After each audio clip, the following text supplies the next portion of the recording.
Assalamualaikum anak-anak, selamat pagi semuanya. Semoga kalian semua selalu dalam kondisi sehat ya. Hari ini kita memasuki pertemuan ke-14 untuk materi IPA Biologi. Semoga kalian sudah siap untuk belajar.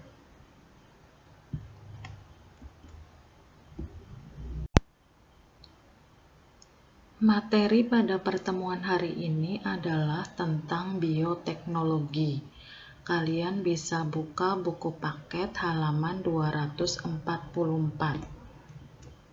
Apa sih bioteknologi?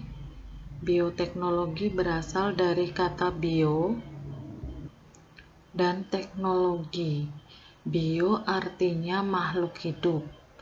Jadi bioteknologi adalah pemanfaatan makhluk hidup atau organisme untuk menghasilkan yang bermanfaat bagi manusia.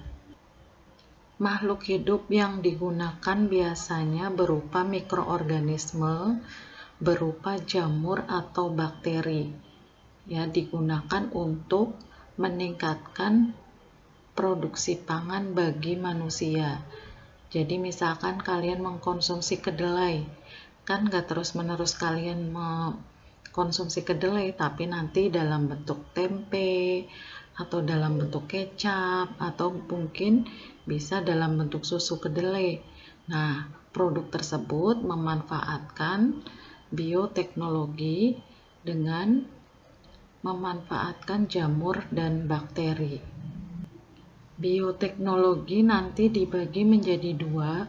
Yang pertama adalah bioteknologi konvensional atau tradisional. Yang kedua, bioteknologi modern.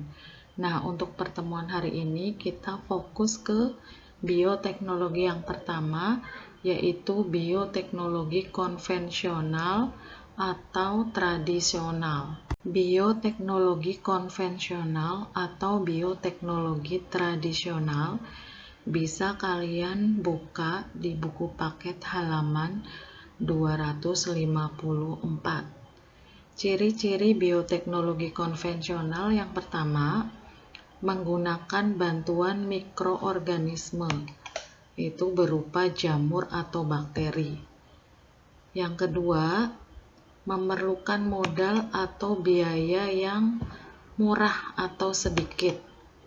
Ya, jadi modalnya sedikit. Yang ketiga, tidak membutuhkan teknologi modern. Ya, jadi tidak memerlukan teknologi yang canggih. Ya, seperti bayi tabung atau cloning, seperti itu.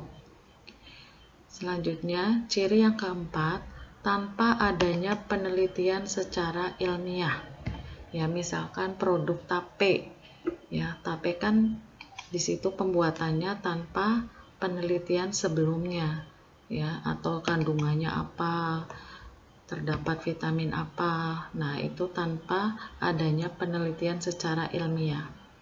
Yang terakhir, mudah dilakukan oleh semua orang. Jadi tidak memerlukan ahli khusus. Nah, itu namanya bioteknologi konvensional atau tradisional. Contoh produk hasil bioteknologi konvensional, yang pertama untuk pembuatan tape, alkohol, asam cuka, dan baking soda atau pengembang roti, itu menggunakan jamur yang namanya Saccharomyces cerevisiae. Ya, tape bahan dasarnya singkong. Yang kedua, pembuatan tempe. Bahan dasarnya kedelai, menggunakan jamur yang namanya Rhizopus oryzae. Kemudian yang ketiga, pembuatan kecap, masih bahan dasar kedelai, memanfaatkan mikroorganisme jamur namanya Aspergillus wientii. Yang keempat, pembuatan tauco, sama bahan dasarnya kedelai, memanfaatkan jamur namanya Rhizopus oligosporus. Yang kelima, pembuatan oncom yang berasal dari ampas tahu itu menggunakan jamur yang namanya Neurospora cytophylla. Yang keenam, pembuatan keju, bahan dasarnya susu, menggunakan bakteri yang namanya Penicillium requeforti. Yang ketujuh, pembuatan yogurt sama bahan dasarnya susu, itu memanfaatkan bakteri namanya Streptococcus thermophilus dan Lactobacillus bulgaricus. Yang kedelapan, pembuatan antibiotik memanfaatkan bakteri namanya Penicillium. 9. Produk Yakult yang sering kalian konsumsi itu menggunakan bakteri yang namanya Lactobacillus protectus dan Lactobacillus casei. Yang terakhir, pembuatan nata de coco menggunakan air kelapa bahan dasarnya itu memanfaatkan bakteri yang namanya Acetobacter. Ini beberapa contoh produk hasil bioteknologi tradisional atau konvensional disertai dengan mikroorganisme yang berperan di sini berupa jamur atau bakteri. Ini adalah gambar hasil produk bioteknologi konvensional. Yang pertama, pembuatan tape dari bahan singkong, baking soda, asam cuka, dan pembuatan alkohol itu memanfaatkan jamur yang namanya Saccharomyces cerevisiae. Ya. Kemudian pembuatan kecap yang bahan dasarnya kedelai itu memanfaatkan jamur Aspergillus wincti.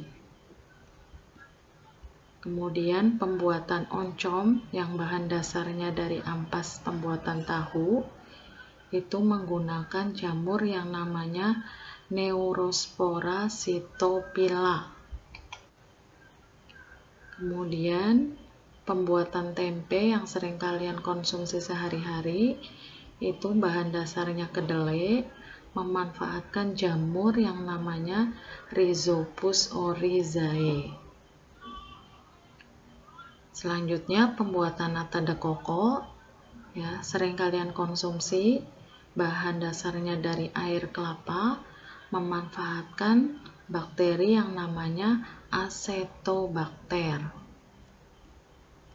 Selanjutnya pembuatan Yakult yang bahan dasarnya susu, ya, memanfaatkan bakteri namanya Lactobacillus protectus atau Lactobacillus casei.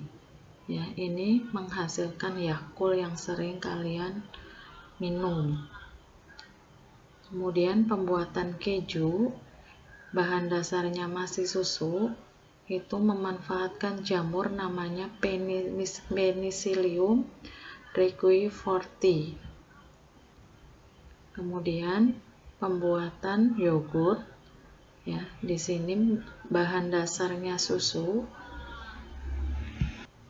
memanfaatkan bakteri Lactobacillus bulgaricus atau nanti Streptococcus thermophilus untuk pembuatan yogurt. Selanjutnya pembuatan tauco, bentuknya seperti ini, bahan dasarnya kedelai, ya, memanfaatkan jamur yang namanya Rhizopus oligosporus, yang nanti menghasilkan produk bioteknologi berupa tauco. Ya, terima kasih sudah menyimak video pembelajaran hari ini tentang materi bioteknologi konvensional. Ya, kalian tadi mempelajari beberapa produk dan mikroorganisme yang berperan sehingga menghasilkan produk yang lebih bermanfaat bagi manusia untuk peningkatan produksi pangan. Silakan mengerjakan soal yang sudah disediakan. Wassalamualaikum warahmatullahi wabarakatuh.